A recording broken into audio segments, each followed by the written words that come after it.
Hello everyone, this is part 1 of the Infinite 3D Running tutorial series for Playmaker and Unity.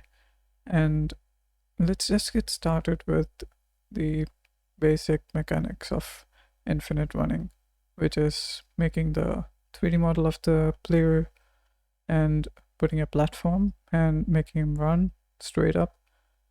So that will be covered in this particular lesson. So let's just get started right away.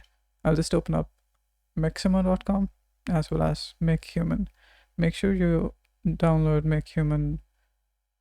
It's a software that allows us to create characters which are easy to rig and like modify. So it's kind of open source. So it's a very important tool for if you're an indie game developer or a studio. So I'll just open up MakeHuman. And this allows us to export a 3D mesh onto something like an OBJ or FBX format. So that should do for making it animatable for Mixamo. When you first open up MakeHuman, it'll look something like this. All you need to do is you could change whatever you want to change with the 3D model and make some changes and give some clothing. I'll just put in some casual suit. Yeah, that should do. And I'll just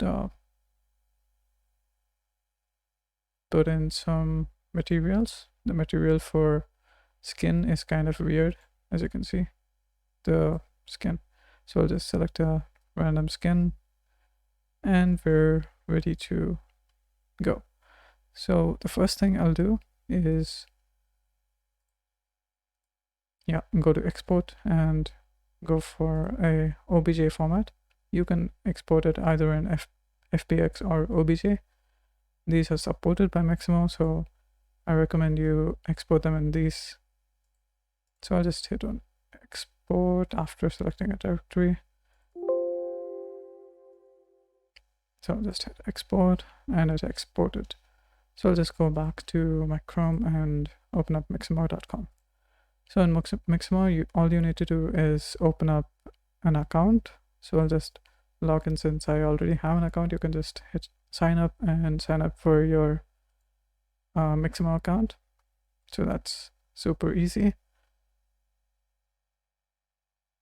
And once Mixamo opens up, you can just upload your character. So what it does is it takes a 3D mesh.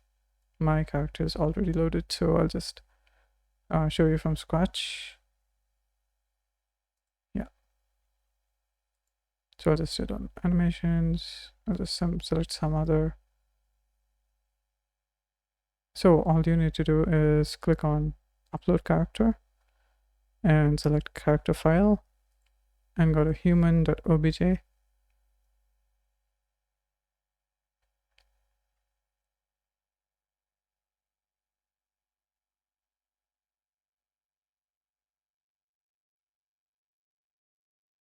And once you do that, you can see that the auto rigger is up and running. You can see your model, and after you're confirmed that that's the model you want to rig, you can just hit on next. And in this, just go back and yeah, that's the pose that you want to rig. So you can just put it like that and go for the gizmos here. You can just click and drag the gizmo onto the particular parts mentioned. So these are the wrists and the elbows. The knees go here. And the groin goes here. Let's just hit on next. And it'll automatically rig any character that's in a pose like that. So you can make this easier for MakeHuman by uploading the pose in T format. That's somewhere over here. Yeah, go to pose and you can see the different poses that you can do. And this one is the pose we are looking for. So MakeHuman takes this pose as the easiest to rig, but then still it rigs perfectly with the pose that we gave as well. So now our character is completely ready and usable in Unity. So you can see the bones here. So after that's done, you can just hit on next and you can proceed with a new character. So now you can see this particular animation is selected and the mesh is being animated like that. So for our infinite runner game, we need a running animation. So I'll just hit running in the text box and you can see different animations. So we are looking for something like this. And after you select the animation, you can see that he's going out of place. And we don't want that. We want the animation to be in place. So this is what we're looking for. And you can change some settings in here that are something like character arm space. So he starts running more uncharted type. And this is some weird like imbalance. That's overdrive, I guess. And you can just hit mirror and it'll mirror the animation on both sides perfectly. So I'm happy with this and I'll just want to download. I'll just hit download. And we don't need to select any specific settings. We can just go for download and it'll give us the downloaded asset. So I'll open up Unity and Unity is up and running for me. I created an empty project and I imported Playmaker. So you can just import Playmaker by going to the package manager. Since they changed importing assets from the asset store, like now all your assets are importable from the package manager. You just need to click here and go to my assets and you'll see the different assets that you own on the asset store. So you can search for Playmaker and hit enter. And you can see here, you can just import here and you can install Playmaker like that. So once you've installed Playmaker, you can just click the Playmaker editor and just dock it. Dock it anywhere you like. I like it here, so I placed it there. And the next thing we want to do in Unity is import the file that we just downloaded. So I'll just create a new folder. I'll just call it models. And I'll just click and drag this. Yep. So that's there. I'll just rename it to human running. And now that's done. So we need to take a look at the animation. I'll just type running. And we want the animation to be loopable. So I'll just click on loop time under the animation. And that should set us up for everything else. So I'll just click and drag the model into the scene. You can either drag it into the scene or to the hierarchy. And it should be there. Once it's there, you can just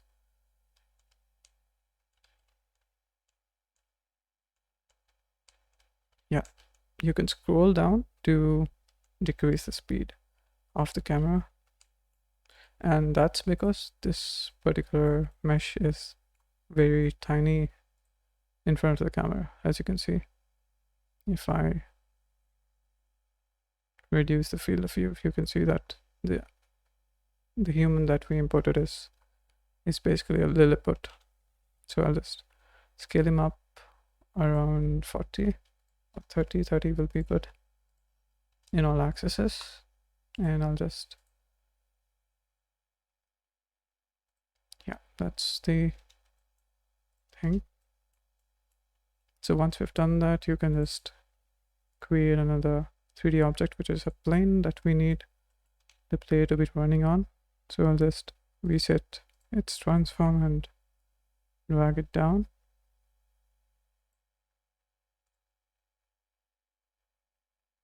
And now basically the player doesn't have the animation on him. It's just a static mesh if we hit play, as you can see.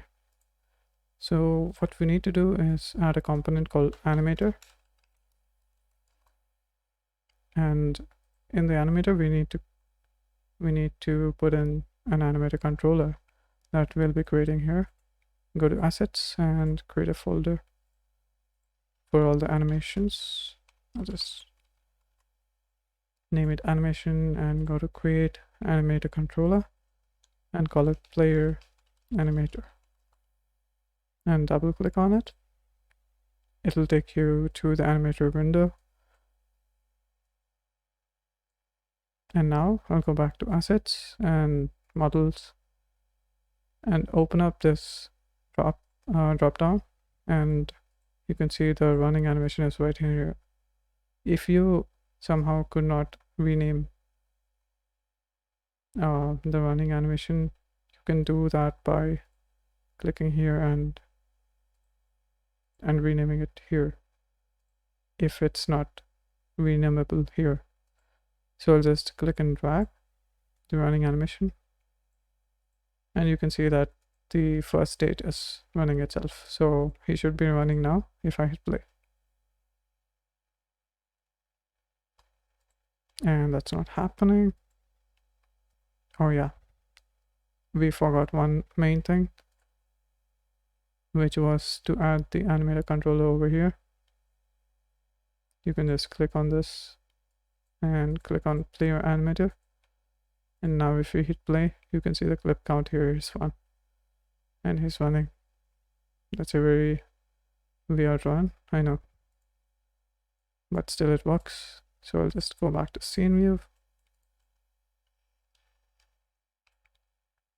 and in here you can just press V and you can snap to a vertex of the mesh. And while pressing V, I'll just press R to scale it, and I'll just scale it in the forward direction. After that, we can just save the scene just in case. And now we'll add the script to the player. So I'll just boot up Playmaker and select the human, add FSM, and in the first tab you can just rename the FSM to running, and in the state you can just call it and we can just call it running itself. And in this you can just go to an action called get access.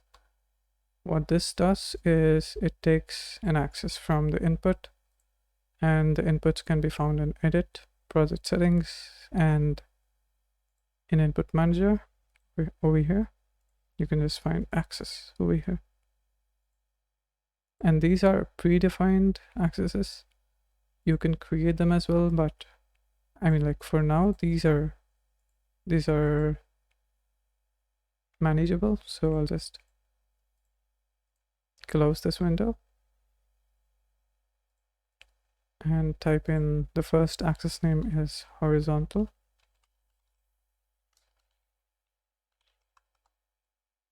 and I'll just multiply it by around 3 and store it in a variable called x dot movement, or I'll just say x underscore movement. So once we have done that, you can just create another action, which is translate. And this depends upon the type of game you're working on. If it's something like a temple run, then this applies. And if it's something like a subway surface, where you change lane in one animation and keep going in that same lane until you swipe, that's a different mechanic. So we're doing something like temple run for this game. So I'll just go to translate and select the drop down for x-axis and select x_movement. And that's what we're going for. And now if I hit play, I can control the player using A and D. And it looks kind of boring for now because we haven't added any movement for the forward direction. And we can add that over here in the z-axis. You can just hit here to enter a float value and just add something like 7.5.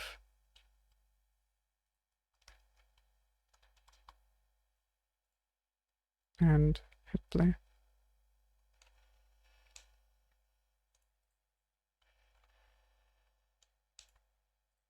You can see the speed running here to see if it looks natural or not. So I think it looks kind of natural. So I'll just go for that. So 7.5 works for me. And the next thing we need to do is set up the camera. The camera is kind of tilted right now. I don't know why.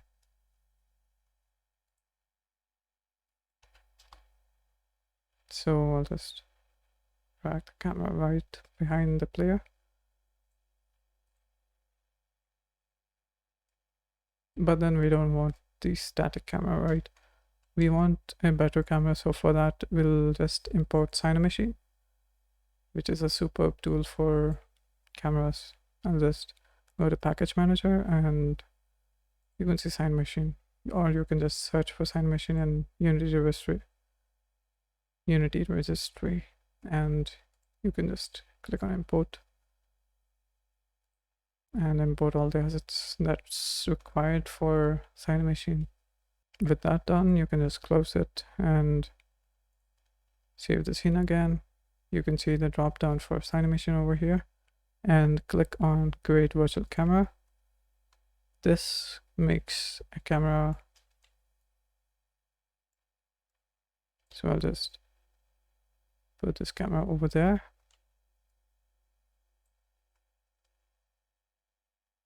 And for this, we'll follow the player. So I'll just grab the player and put it over there.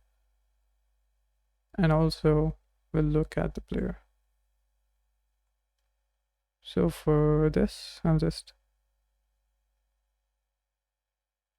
change it to something like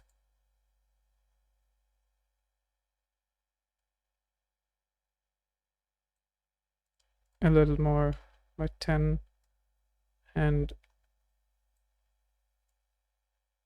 I think that should do 5.5 and -15. You can change it to whatever you like. I think this should work fine for me. And if it completely depends upon what the Cinemachine camera is looking at. So you can enable the game window guidelines over here and it'll show you where exactly it's pointing at. So we don't want it to point at that. Instead, we can just put the hips, or we can just put the head inside there. So you can find that over here in the armature, in the neck, head, and I'll just drag the head over here. And we can just readjust everything else. Now it looks kind of better. So if I hit play, it looks kind of whack. Yeah, there we go. Yaw damping is the issue, was the issue, rather. So I'll just go back and increase this. And I think if we put it 6, it's completely ignorable. So that's it for this tutorial. So in the next part, we'll be looking at adding obstacles and restricting the player's movement to the sides of the path so that he doesn't fall off or something like that.